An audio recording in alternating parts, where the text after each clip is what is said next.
I'm going to read you a poem that you have already possibly seen uploaded, and then I'm going to show you a poem that you have not seen, and then I'm going to show you two other poems, hopefully, if I have time, that are unfinished, but yet are so highly relative. And in reality, I understand now that they are to be finished because the rest of this poetic story is now unfolding. So I think the point here to see is that the Spirit of Truth has inspired and led me oh so correctly from so many years ago. And this poem I've got here in the book that was written at 1993, but I know that it's written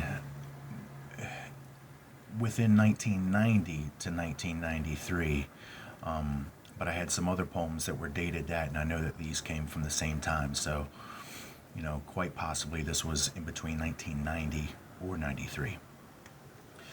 So, Babylon means confusion. I'm not confused, but they're seeking to confuse me. And what's so incredible is that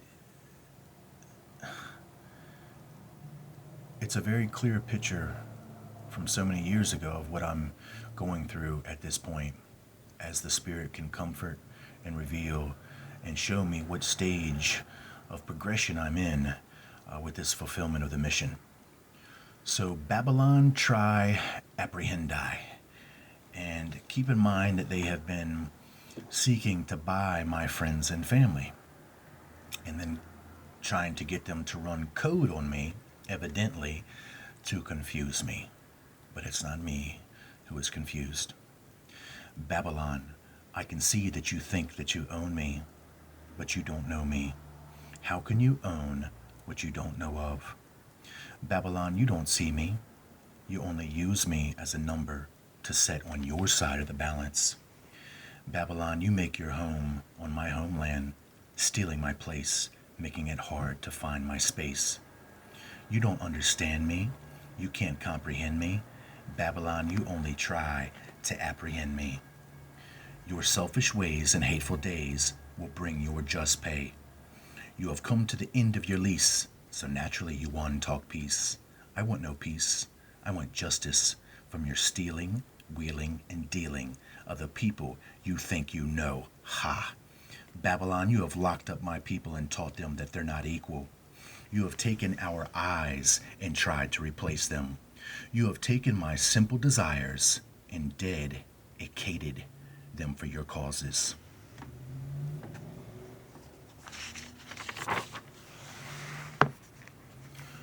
Woe unto you, Babylon, because you have done plenty wrong and no good. You have even caused your own doom in trying to cause mine. With all of your big books and scholars, you didn't even learn one simple thing. Stealing honey will get you stings. You have built your fire to burn the ones that won't let you destroy, and the ones that will let you, you readily employ. That won't save you from us few. Not even your curfews can keep us from talking truths to the misguided peoples worshiping your gods under your church steeples.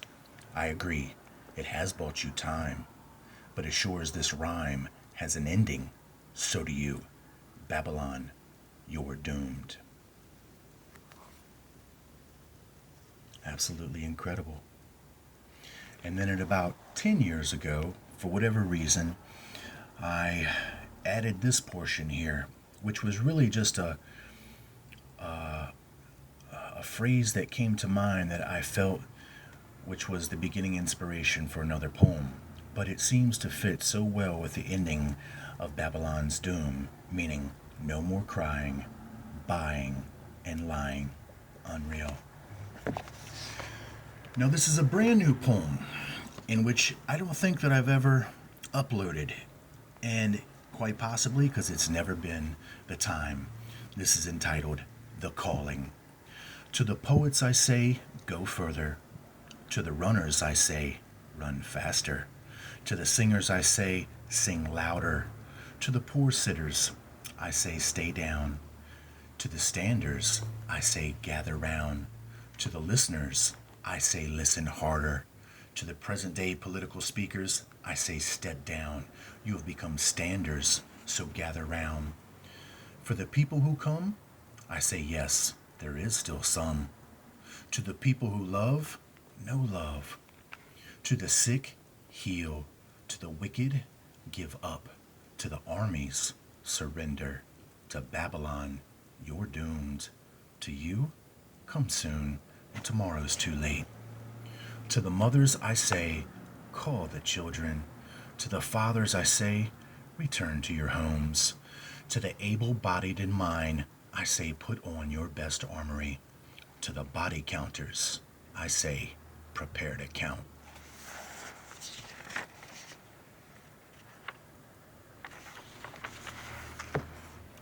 To the studiers of war, I say, study this, and even your conclusion will you miss.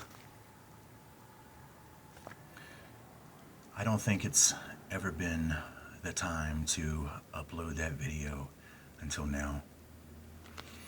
And this is one that is unfinished underneath of it, which is so incredible because it does go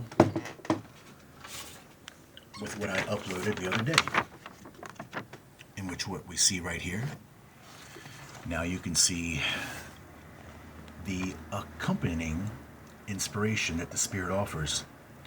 By now you should know you can't test me, faith. You can't test I with your petty hates.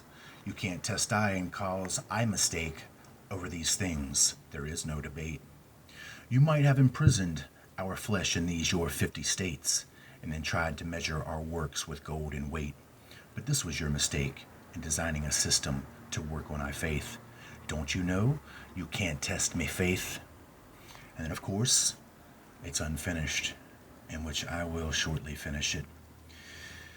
I'm going to read just the very beginning of this poem here, and I want you to see that it's also highly relative in explaining what we have just explained.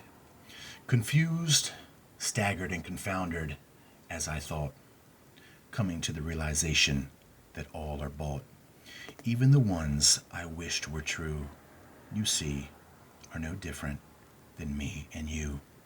We are all the prey of their folly, day after day. It seems only to stop after you have dropped, then you are seen as the new cash crop.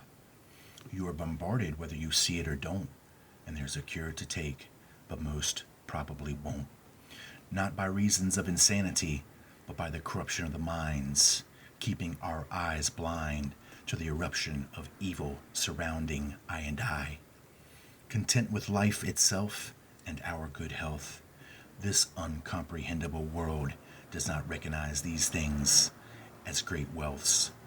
But that is all the wealth I have or know. So let this wicked system so speedily go. And I will return to finish this poetry when I have the opportunity. And just think of the relativity with these things, and how so long ago, even my family and friends have heard this poem and these poems recited from them from then, and they now can see they actually play a role in that manifest. The Spirit leads correctly. I'll be back.